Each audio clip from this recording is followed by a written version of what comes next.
Here we go. Let's set this. The Amigos. I still think, now that there's four of us, I still think we go by the Three Amigos. I like it because people love are it. always wondering what's going on. Yeah, which one?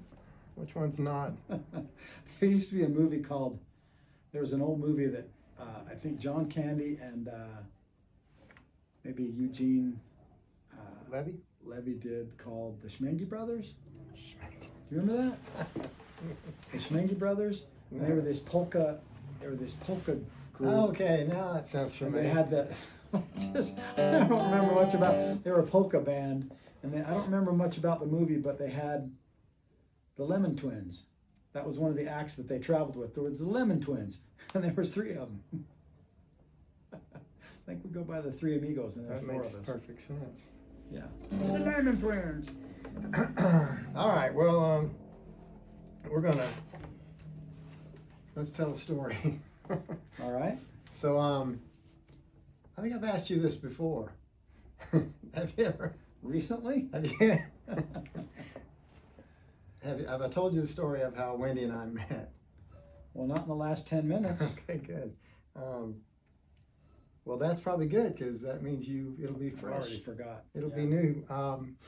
So I got divorced when I was 30-ish, 31, 32. And I had moved here from the Southeast, and I was recording music over at a recording studio in Salt Lake, Dan Whitley Studios. Is he still there? He's actually moved his studio. He sold the land. It's on 700 East. Sorry, distracted you. But he Continue. sold the land, and then he moved his studio to his house. So his house is in Draper.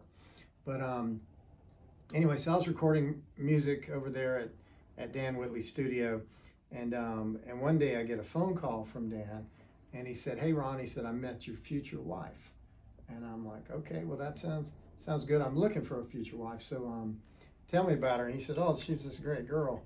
She's going through a divorce. She's pregnant, and she has 2 other kids, and she's pregnant. She's got red hair, and she looks like Reba McEntire." And of course I said, "Well, those are all the things I'm looking for, a pregnant, redheaded, Reba McEntire." So obviously I didn't call Wendy at the time. Obviously. Yeah, I postponed that. But every time I'd be at the studio, Dan would ask me, "If you talk to Wendy, I'm like, "No, I haven't talked to Wendy." So one day he invited me in the studio. He said, "You ought to hear what she's written stuff. She's a singer. You ought to go listen because she's really good, and you two should write together." That was the why we should get together. You should write music. You're going through similar stuff, and you should write. So he pulled me into the sound room one day and spun up masters on her stuff she had recorded, and just fell in love with her vocal style and her the song stuff she had written, the way she wrote and everything, and so that was back in December of 1997,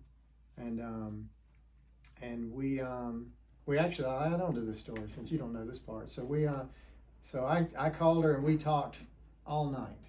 The first night we talked all night, and then the second, I said, "Well, Dan said you wanted we should get together and write some music." So I went over to her house on the next day. It was a Sunday, and I went over there and we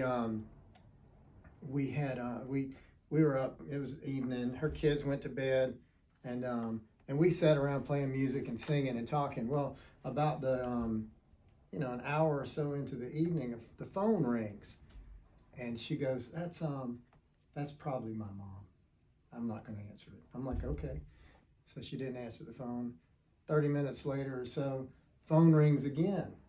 She goes, "That's probably my mom. I'm not going to answer it. I'm like, "Okay." So she didn't answer it again. It's getting kind of late. It's like almost about 11 o'clock by then. About every 30 minutes, the phone rings. And she's like, "My mom. I wish she would just leave me alone. I'm not going to answer it." Well, about 11:30,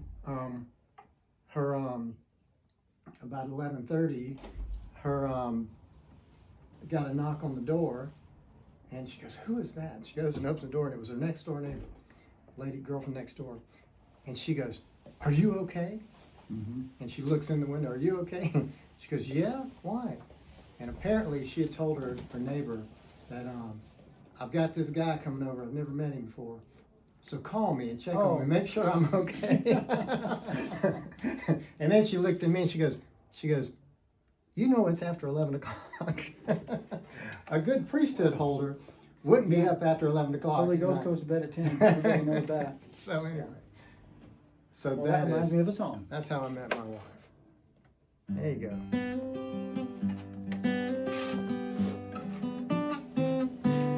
Looking back on the memory of the dance we shared beneath the stars above. For a moment, all the world was right. How could I have known that you'd ever say goodbye? And now, glad I didn't know where it all would end, where it all would go. Our lives better left to chance. Could have missed the pain. I'd have had to miss the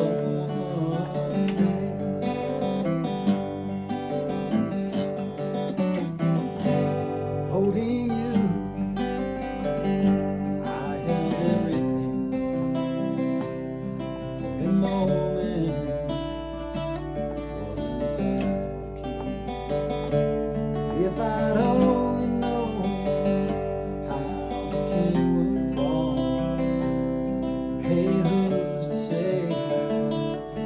I might have changed it all, and now glad I didn't know